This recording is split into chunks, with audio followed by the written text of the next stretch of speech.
Welcome back. This is the third video of my advanced concepts for the ACT English section.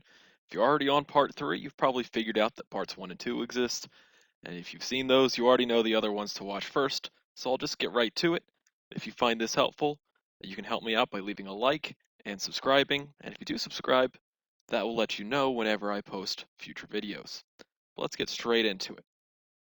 For this one today, we're going to cover two unique things that are both pretty rare, but you do see them occasionally on the ACT, so it does help to at least be prepared and know what to do. So first would be the perfect tenses. When I talked about verb tenses before in my earlier concept videos, we focused on past, present, and future.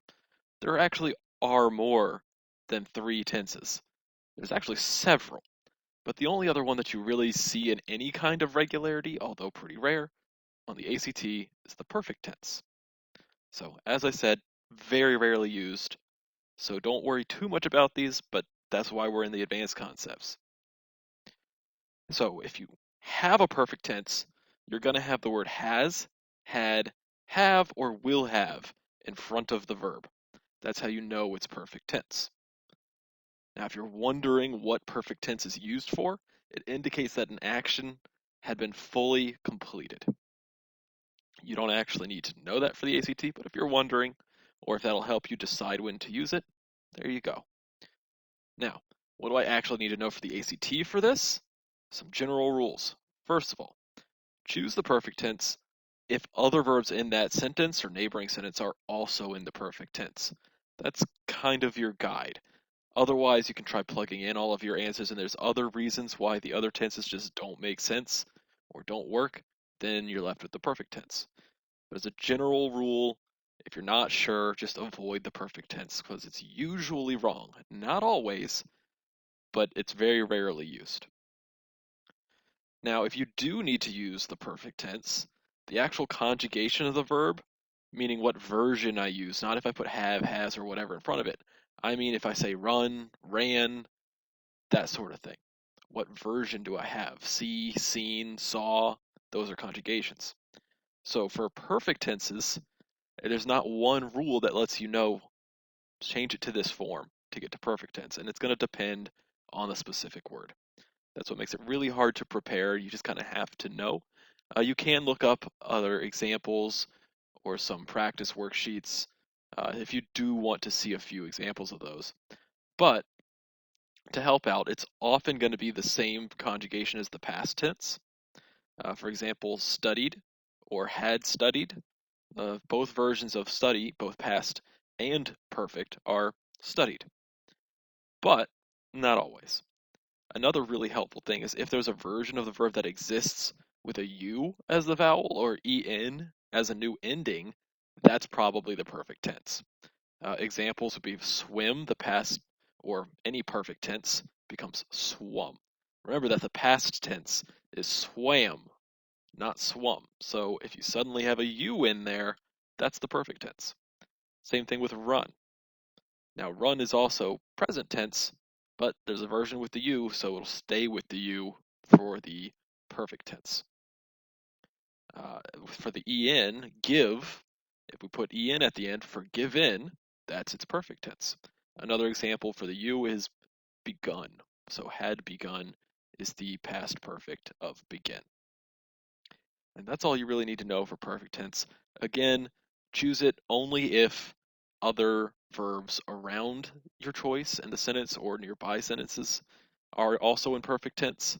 So you're just kind of matching, or if nothing else works. But if you're generally not sure, avoid the perfect tense. Last thing I want to cover that, again, is going to be rare, are reflexive pronouns. These are pronouns that have self in them. Myself, herself, himself, themselves, those sort of things. Just like I was saying with perfect tense, they're extremely rare in the ACT. These are even more rare than the perfect tenses. That's why they're actually the last thing I'm covering in my advanced concept videos right now. But there's only 2 scenarios where you need to use them. And since you might see it, you never know, it's nice to know when you actually want to have these. So the first, and the most common one, is when the subject of the sentence is the same person as the object of the verb. In other words, the subject is doing something to himself or herself or the subjects are doing something to themselves, not to something else. The other scenario is if you're immediately repeating the subject of the sentence just to emphasize independence, or to put some form of independence or emphasis in there. And I'll give you an example of each of these in the next slides. So let's start with the subject of the sentence is the same person as the object of the verb. I gave myself the day off. So I am the subject, and who am I giving the day off? Me. So I'm not going to say I gave me or I gave I, since I am doing something to myself. I need this reflexive self version. Another example, he weighed himself on the scale. He is the subject. Who is he weighing? Himself. Now for the next form, this is the less common one. If you're immediately repeating the subject of the sentence to emphasize independence, so that would be something like this. She herself built this company from scratch. You don't need it. You can just say she built the company from scratch, but this really shows that she did it all by herself to really emphasize that she was independent and had no help. So you don't see it a lot, but that's what that's used for. Now, there's a very important rule that you might have noticed here. Do not put commas around that pronoun, even though it would work as an interrupter. I have seen this, and one of the few times I've seen reflexive pronouns in the ACT where they gave you the option to do this. She herself built this company from scratch with commas. And almost everyone chooses this because it works as an interrupter. If you take it out, she built this company from scratch. It makes perfect sense. So using our usual punctuation rules, I'd want those commas. But this is a very special case where if you do just kind of repeat the subject with a reflexive pronoun immediately, you don't want to put the comma because she herself together becomes the subject. So the subject here isn't just she or herself, the subject is she herself. So you don't want to break that up.